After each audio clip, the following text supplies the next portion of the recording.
Yeah.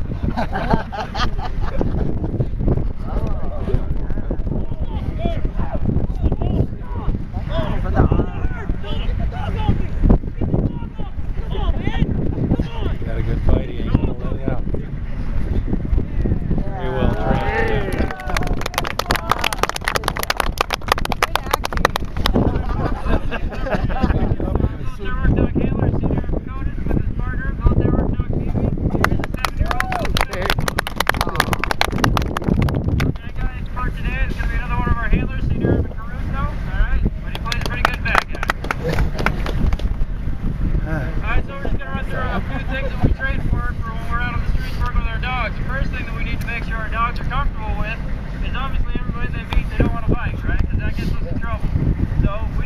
Dog to know that, hey, if we're going to go up and talk to somebody, then you need to keep an eye on them, but don't just fight them just because. So, you know, we just make sure that they're taller. So that's what we're going to do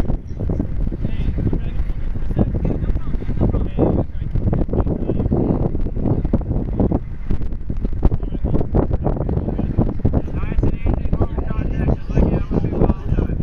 Sometimes some bad guys don't want to come talk to us because of the cops, and, you know, they know they're in trouble. So maybe, you know, in this scenario, maybe Aaron Crusoe just robbed a bank or something, and maybe Aaron Crusoe when I talk to him, and he decides that's a bad idea. Well, a lot of times, bad guys think it's a good idea to run away, and then they see a dog chasing after them, and they, that's not a good idea, right?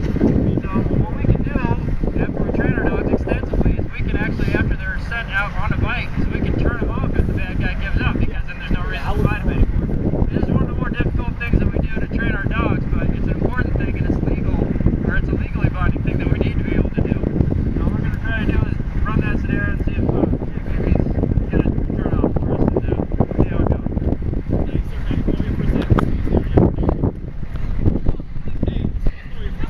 Hey, sir, come over here. Hey, come here. Oh no, he's my dog.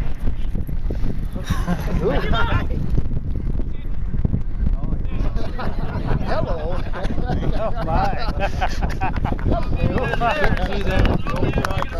going to sit right next to you and guard you and make sure that you don't decide to run off anymore.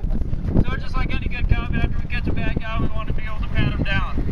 What we can use our dogs to do while we're patting somebody down, making sure they don't have anything on them or trying to recover some evidence, is our dog can have our back. So what we'll do is we'll just have our dog guard us while we go up and pat down the subject. If the subject tries anything to run away, tries to swing on us or anything like that, then we've got a pretty good bodyguard to come up and save us. So go ahead. Alright, sir, so I'm going to come and search you. Do not make any sudden or aggressive moves. My dog is trained to attack without command. You understand? Yeah, I got it. Stay. Stay.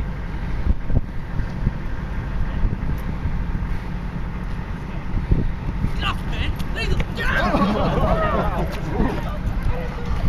As you can see, whenever a BB bites the suspect, we train our dog to hold the bad guy until we give the verbal command for our dog to let go. So that way we know that if there's other things going on or the bad guy's still trying to fight, then our dog will hold that bad guy in that position until we tell the dog to let go. Oh my.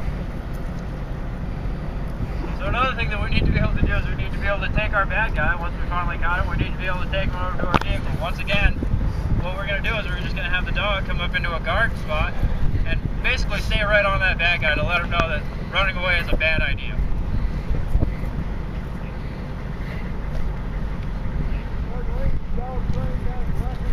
Yes, sir. Yes, sir. They all go through 180 days down there, and then they ship out to us. Whether you call them Craig when they get to us. I'm going to escort you back to my vehicle. You don't make any sudden or aggressive moves. My dog is trained to attack without command. You understand? So they get acclimated. You bring them out while you're walking around.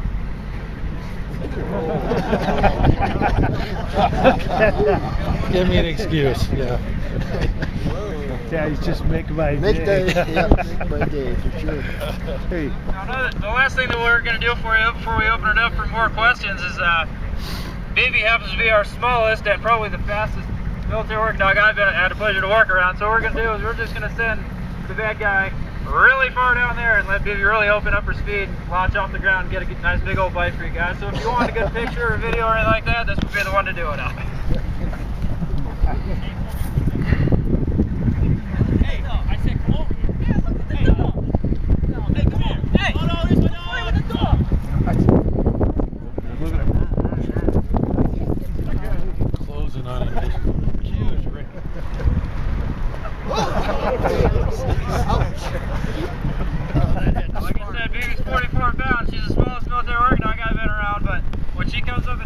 full speed, it's hard to keep up on your feet. You can't watch it from a good 10 feet away.